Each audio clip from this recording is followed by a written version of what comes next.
Bismillahirrahmanirrahim. Kalian, kita renungi dulu ada hadis Nabi ya. Pernah di zaman Nabi Muhammad SAW ada meteor jatuh. Di sini bilang meteor juga ya. Mic-nya kayaknya baterainya ini. Ya, afwan. Ada meteor jatuh. Meteor jatuh ini kalau di Indonesia, saya nggak tahu di sini, mungkin sama kali. Biasanya orang punya keyakinan macam-macam. Katanya mungkin doanya mustajab. Suruh berdoa. Atau apalah keyakinan. Di Indonesia itu ada yang buka dompet, anggap rezekinya bisa datang. Saya nggak tahu kalau di sini, tapi begitulah. Tapi yang jelas di zaman Nabi Muhammad SAW pernah jatuh meteor. Kemudian Nabi bilang SAW kepada para sahabat, apa yang kalian bilang di zaman jahiliyah dulu? Sebelum Islam datang kalau lihat seperti ini.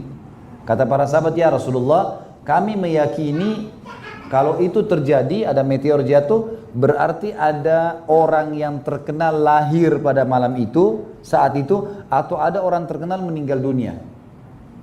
Kata Nabi SAW, ketahuilah, jatuhnya ini yang kalian lihat bukan karena apa yang kalian yakini.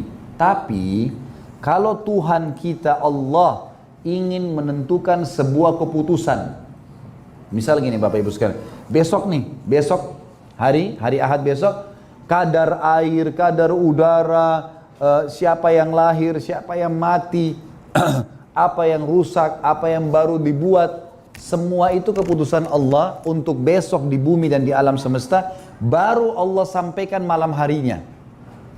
Nanti malam Allah sampaikan kepada para malaikat pemikul singgasana 8. Lalu pemikul singgasana 8 ini bertasbih. Mereka bertasbih, subhanallah gitu. Maaf, mereka bertakbir, Allahu Akbar. Lalu malaikat di langit ke-7 mendengar, lalu mereka berkata, Allahu Akbar.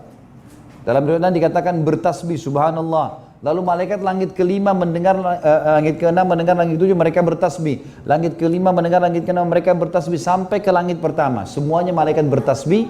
Kemudian mereka bertanya kepada malaikat pemikul singgasana, apa keputusan Tuhan kita untuk besok nih?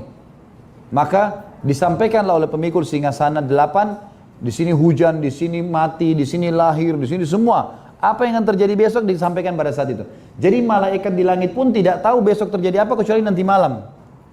Gak ada yang tahu gaib kecuali Allah nih. Nah kata Nabi SAW, syaitan susun-susun badannya sampai ke langit pertama. Dengan hikmah Allah. Kemudian mereka mencuri informasi dari malaikat. Dengar, ini besok hujan di mana, siapa mati, siapa begini.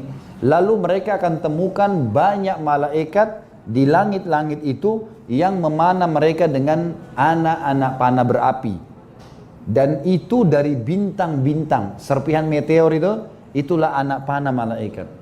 Sisa anak panah malaikat. Makanya dalam surah Al-Mulk Allah bilang tentang bintang apa? وَجَعَلْنَاهَا رُجُومًا لِلشَّيَاطِينَ. Dan kami jadikan itu sebagai rajam bagi syaitan-syaitan yang datang mendengar, gitu kan? Baik. Syaitan-syaitan yang lolos tidak sempat terbakar, mereka pulang menemui teman-teman mereka dari dukun-dukun itu. Ini di Indonesia saya sudah suruh luruskan ya. Dukun itu kan namanya nggak baik. Di Indonesia sekarang sering dikeroyokin tuh. Tahu dikeroyok ya? Didatangin, dipukulin. Dukun itu kalau ada di tengah-tengah masyarakat, ketahuan dukun, sekarang banyak dipukul-pukul oleh orang. Karena suka nipu, ya. Suka nipu, suka bohong gitu ya. Dan memang itu alam mereka. Nah sekarang mereka ubah dukun ini, namanya di Indonesia diganti orang pintar.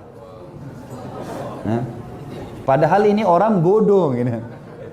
Jadi saya bilang harus ganti Bapak Ibu sekarang orang tidak pintar. Jangan bilang orang pintar.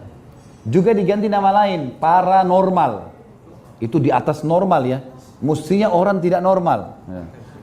Jangan salah nama. Karena itu terkelabuhi banyak orang, gitu kan? Orang banyak menganggap ini pengobatan yang boleh saja. Kalau dukun mereka tahu nggak boleh. Tapi karena namanya diubah mereka ke sana. Gitu. Yang jelas, syaitan-syaitan ini akan kembali. Kemudian mereka akan berkata kepada dukun-dukun ini. Kata Nabi Muhammad SAW, kalau dukun tahu hadis ini mereka akan berhenti jadi dukun tuh. Kata Nabi SAW, dan syaitan-syaitan itu akan berbohong dari 100 informasi yang disampaikan kepada dukun-dukun itu, 99-nya dusta. Hanya satu yang benar. Itu pun yang benar karena dia curi informasi, bukan karena dia tahu. Jadi kasuistiknya adalah meteor itu memang rajam. Subhanallah walhamdulillah wa la ilaha illallah wallahu akbar. Subhanallah walhamdulillah wa la ilaha